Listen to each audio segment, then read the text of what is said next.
Hello and welcome you all in way out.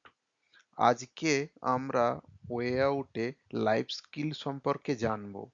আমরা school, college, ইউনিভার্সিটিতে প্রত্যেকে বইয়ের থেকে শিখি, বিভিন্ন পাঠ্যক্রম থেকে শিখি, একাডেমিক সিলেবাস থেকে শিখি, কিন্তু লাইফ স্কিল যেগুলো আমাদের একান্ত প্রয়োজন জীবনে এগিয়ে চলার জন্য, সেগুলোর কথা কোনো স্কুল, কলেজ, ইউনিভার্সিটিতে শেখানো হয় না। তো আজকে আমরা ডিসকাস করব সেই লাইফ স্কিল নিয়ে।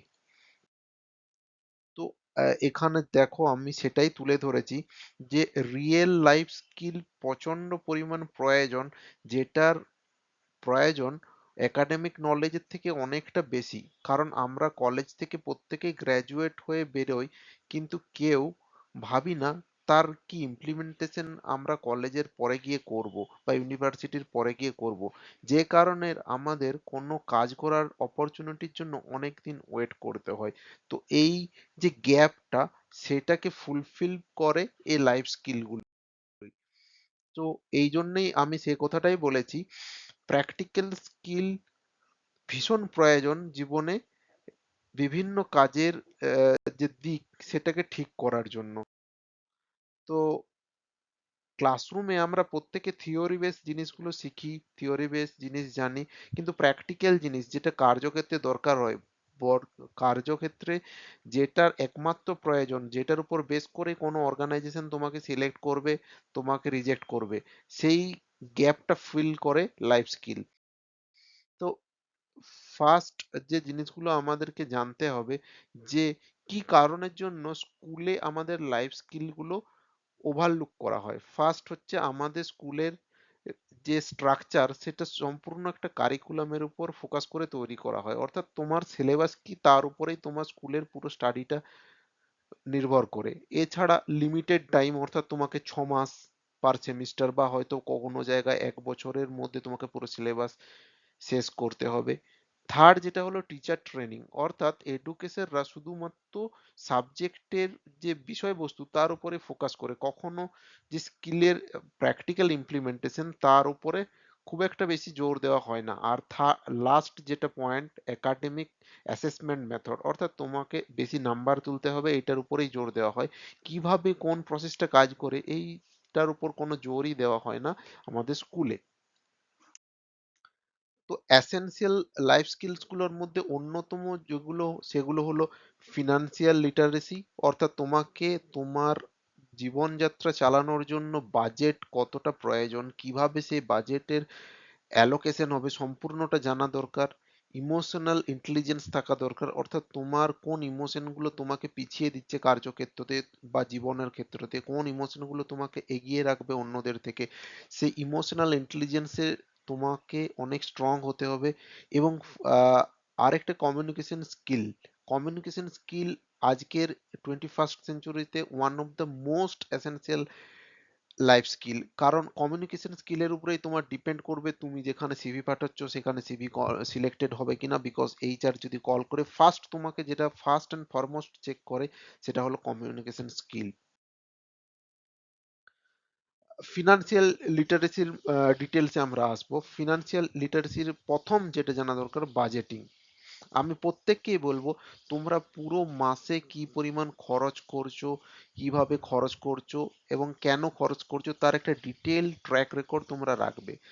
এর জন্য বিভিন্ন ধরনের অ্যাপ তৈরি হয়েছে যেখানে তোমরা রাখতে পারো ডিজিটালি। যদি তোমরা চাও যে অফলাইনে রাখতে চাও, তোমরা পেন অ্যান্ড পেপারে রাখতে পারো, that is also a good habit. Second জিনিস হলো অ্যাভয়েডিং ডেব্ট, অর্থাৎ ধার নেওয়া বা ইএমআই এই সকলের ব্যাপার থেকে নিজেকে দূরে থাকা।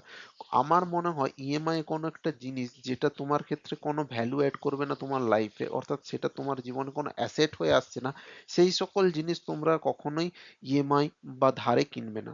বিকজ তুমি কোনো একটা ফোন যদি কেনো, সেটা দিয়ে তুমি যদি কোনো একটা ভিডিও তৈরি করো বা ছবি তুলো, সেটাকে তোমার কার্যক্ষেত্রে ইমপ্লিমেন্ট করতে পারো, তাহলে তোমার মোবাইলটা একটা তোমার কাছে অ্যাসেট। কিন্তু সেটা যদি শুধুমাত্র তোমার পার্সোনাল শখ পূরণ করার জন্য তুমি তৈরি করো, সেটা তোমার কাছে একটা লাইবিলিটি হয়। তো এই লাইবিলিটি গুলোকে ফুলফিল করার জন্য তুমি কখনো এই জিনিসগুলোর উপরে জোর দেবে না। থার্ড যেটা হলো, সেটা হলো ফিনান্সিয়াল প্ল্যানিং। ফিনান্সিয়াল প্ল্যানিং অর্থাৎ তুমি তোমার লং টার্মে ফিনান্সিয়াল স্টেবিলিটি পাওয়ার জন্য কিভাবে তোমার আজকের খরচা এবং ভবিষ্যতের জন্য সেভিংস করবে সেইটা তোমার জানা একান্তভাবে প্রয়োজন। নেক্সট হলো ইমোশনাল ইন্টেলিজেন্স, অর্থাৎ তোমার ব্যক্তিগত জীবনে তুমি কতটা খুশি আছো। এর জন্য তিনটে জিনিসের উপর এগুলো নির্ভর করে। ফার্স্ট হলো রিলেশনশিপ, সেকেন্ড হলো টিমওয়ার্ক, থার্ড হলো লিডারশিপ। অর্থাৎ তোমার তোমার পারিবারিক যে মানুষজন তাদের সাথে রিলেশনশিপ কিরকম, অর্থাৎ তুমি তাদের সাথে যদি খুশিতে না থাকতে পারো, তাদের সাথে তোমার যদি একটা পারস্পরিক সহযোগিতা বা মিউচুয়াল আন্ডারস্ট্যান্ডিং না থাকে, তাহলে তুমি কার্যক্ষেত্রে কখনোই সফল হতে পারবে না। সেই জন্য তোমাদেরকে রিলেশনশিপের ক্ষেত্রে ভীষণ স্ট্রংলি ডিসিশন নিতে হবে। সেকেন্ড হলো টিম ওয়ার্ক, অর্থাৎ তুমি সঠিক মানুষজনদের সাথে কাজ করছো কিনা, অর্থাৎ তুমি এমন মানুষজনের সাথে কাজ করছো যারা তোমাকে ইন্সপায়ার করছে, যারা তোমাকে এগিয়ে যাওয়ার জন্য প্রত্যেক মুহূর্তে সাহায্য করছে, তাদের সাথে থাকলে তোমার অটোমেটিক্যালি ডেভেলপমেন্ট হবে। এবং থার্ড যে স্কিল সেটা হলো লিডারশিপ, অর্থাৎ স্ট্রং লিডার সবসময় প্রত্যেককে এগিয়ে যাওয়ার জন্য চেষ্টা করে, তারা প্রত্যেককে ইন্সপায়ার করে। এবং এই গুণাগুণগুলো প্রত্যেকটা মানুষের মধ্যে থাকা দরকার। এই গুণাগুণগুলোর উপর ভিত্তি করে কোম্পানি কোন একটা স্টুডেন্টকে হায়ার করে তাদের একজন এমপ্লয়ি হিসাবে। নেক্সট হলো communication skill. Last and foremost, communication স্কিলে ভীষণভাবে স্ট্রং হওয়ার তিনটে পার্সপেক্টিভ আছে। ফার্স্ট হলো অ্যাক্টিভ লিসেনিং, অর্থাৎ তুমি যে যার সাথে কমিউনিকেশন করছো সে কি বলছে সেটা খুব স্ট্রংলি শোনা দরকার। এই পৃথিবীতে 100% কমিউনিকেশন গ্যাপ তৈরি হয় না লিসেন করার জন্য। অর্থাৎ তুমি যাদের সাথে কনভারসেশন করছো তারা কি বলতে চাইছে সেটা ফার্স্ট শোনো এবং বোঝার চেষ্টা করো। সেকেন্ড হলো কনফিডেন্ট স্পিকিং, অর্থাৎ তুমি কোনো কিছু বলার আগে ভেবে নাও, কিন্তু বলতে শুরু করলে সেই ক্লিয়ার ভাবে সেই তোমার পয়েন্টগুলো রাখো প্রত্যেকের সামনে। এবং লাস্ট হলো এফেক্টিভ বডি ল্যাঙ্গুয়েজ, অর্থাৎ তোমার বডি ল্যাঙ্গুয়েজের মধ্যে সর্বদা একটা কনফিডেন্স এর ঝলক যেন থাকে, তাহলেই তুমি তোমার কমিউনিকেশন স্কিল অনেকটা উন্নত করে তুলতে পারবে। নেক্সট হলো ক্রিটিক্যাল থিঙ্কিং, অর্থাৎ কোনো কিছুর সম্পর্কে তোমার কি ভাবনা এবং চিন্তা, এগুলোর জন্য ফার্স্ট যেটা করা দরকার, যে ইনফরমেশন গুলো রয়েছে সেগুলো নিয়ে চর্চা করা দরকার, অর্থাৎ ইভ্যালুয়েটিং ইনফরমেশন। নেক্সট হলো প্রবলেম সলভিং, অর্থাৎ কোনো একটা প্রবলেম যদি তোমার কাছে আসে সেটাকে সলভ করার জন্য আগে ভেবে নাও তুমি কিভাবে সলভ করবে, এর নেক্সট মুভ কি হবে, তার নেক্সট মুভ কি হবে। কিন্তু একবার সেই সলিউশন করার লক্ষ্যতে এগিয়ে থাকলে সেগুলো যতক্ষণ না সলভড হয় সেগুলো ছেড়ো না। নেক্সট হলো কনসিডারিং পার্সপেক্টিভ, অর্থাৎ বিভিন্ন ধরনের ভিউ পয়েন্টের উপর ভিত্তি করে তুমি কোনো কিছুর একটা সিদ্ধান্ত নাও। সমস্ত পার্সপেক্টিভ গুলো চিন্তা ভাবনা করার পরেই তুমি কোনো একটা স্টেপ নাও, যেগুলো তোমার ক্রিটিক্যাল থিঙ্কিং এর অন্যতম একটা পার্ট। নেক্সট হলো টাইম ম্যানেজমেন্ট। প্রত্যেকটা কাজের জন্য একটা নির্দিষ্ট টাইম রয়েছে, এখানে কোথাও অ্যাবান্ডেন্ট টাইম নেই। তো কোনো একটা জায়গায় টাইম ম্যানেজমেন্ট করতে গেলে আমাদেরকে প্রথমে যেটা করতে হবে ফার্স্ট অ্যান্ড ফরমোস্ট সেটা হলো প্রায়োরিটাইজিং টাস্ক, অর্থাৎ কোন কাজটা ডিমান্ড বেশি কোন কাজটা ডিমান্ড কম। তুমি যদি কোনো একটা জায়গায় কাজ করতে চাও সেখানে কোনো একটা কাজ প্রায়োরিটি অনুযায়ী তোমাকে করতে হবে, অর্থাৎ তোমার কাছে মাল্টিপল টাস্ক থাকবে, বাট তোমাকে ডিসাইড করতে হবে কোনটার প্রায়োরিটি কিরকম। সেকেন্ড জিনিস হলো অ্যাভয়েডিং প্রোকাস্টিনেশন, অর্থাৎ কোনো কিছুর ইলুশনের মধ্যে তোমাকে থাকলে চলবে না, তোমাকে ক্লিয়ার ডিফাইন গোল নির্ধারণ করতে হবে এবং সেই গোলের উপর কাজ করতে হবে।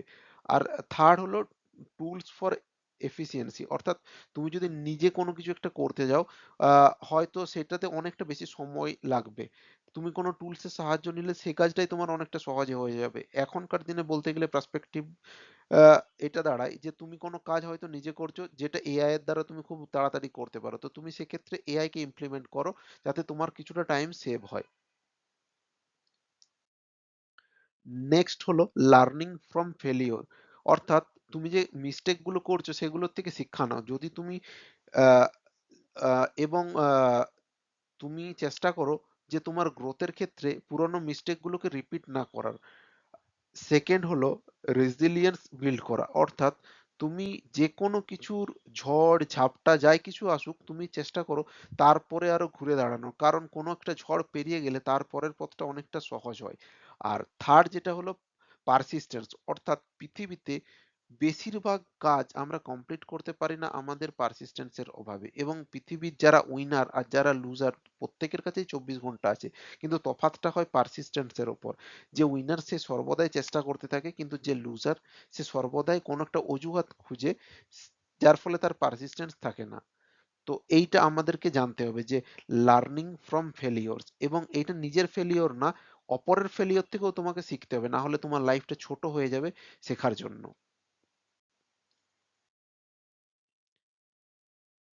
নেক্সট হলো নেটওয়ার্কিং স্কিলস, অর্থাৎ তোমার নেটওয়ার্ক খুব স্ট্রং হতে হবে। এখন এই 21st সেঞ্চুরিতে নেটওয়ার্কিং একটা গুরুত্বপূর্ণ রোল প্লে করে। তুমি কোনো একটা জব থেকে অন্য জবে যাওয়া বা কোনো একটা জায়গায় জব পাওয়া, এই সমস্ত কিছুই তোমার নেটওয়ার্কের উপর স্ট্রং করে। তার জন্য তোমার নেটওয়ার্ক খুব স্ট্রং হওয়া প্রয়োজন। যথার্থভাবে লিঙ্কডইন, নকরি প্রত্যেকটা জায়গায় তোমার প্রোফাইল খুলো এবং লিঙ্কডইনে তোমার নেটওয়ার্ক খুব স্ট্রং করো, যাতে তুমি সহজে এইচআরদের থেকে কল পাও। এর জন্য নেটওয়ার্কিং স্কিল থাকা one of the first and foremost skill. আর কিভাবে তুমি তোমার লাইফ স্কিল গুলো তৈরি করবে? মেন্টারশিপ এর মাধ্যমে তৈরি করতে পারো, প্র্যাকটিক্যাল এক্সপিরিয়েন্স এবং কন্টিনিউয়াস লার্নিং এর মাধ্যমে তুমি এই লাইফ স্কিল গুলো জেনারেট করতে পারবে। তো এই লাইফ স্কিল গুলো তুমি তোমার লাইফে ইমপ্লিমেন্ট করার চেষ্টা করো। আশা করি তুমি অনেকটা বেশি সাকসেসফুল হবে এবং তোমার জীবনে যে একটা ব্যর্থতা, সে ব্যর্থতাটাকে কাটিয়ে উঠে তুমি সাকসেসের মুখ দেখতে পারবে। Thank you.